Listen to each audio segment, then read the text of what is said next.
this is the first time these two teams have met since the whole Nick Cousins, Jason Zucker incident. And within the first 7 seconds of the game, we had two fights at center ice. So I want to hear your thoughts, first of all, on how this was handled.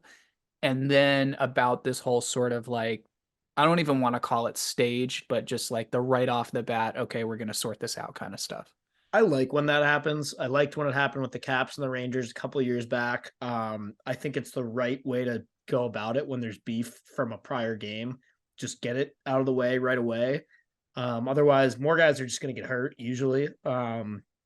Doing it this way kind of lets everybody on both sides know that like something will be done about any type of like fuckery that occurs. Without making the entire game about that, because you still have a hockey game to play. Both teams still want to win the game, want to get points in the standings.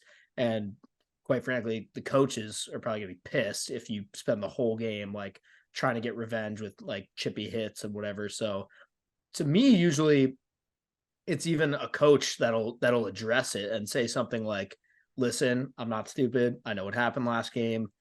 You guys do what you got to do, but focus on the hockey game, like, which is basically them saying, if you're gonna do something, get it the fuck out of the way, get it out of your system, and then let's go win the game.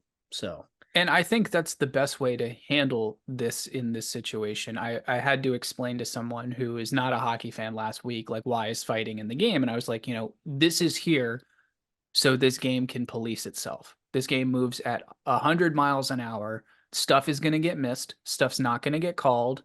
This is, the safety valve. This is the system of checks and balances in this league here.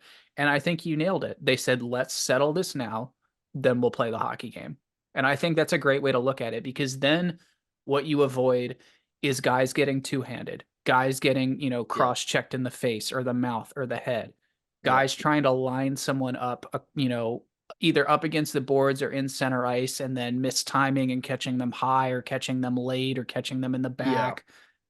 Let's just go ahead and rip this Band-Aid off and do it right now. And the grudge doesn't go away. I mean, the ensuing game is still probably more physical than your typical run-of-the-mill hockey game between two teams that have no beef together, but it's at least like hopefully clean for the most part after that.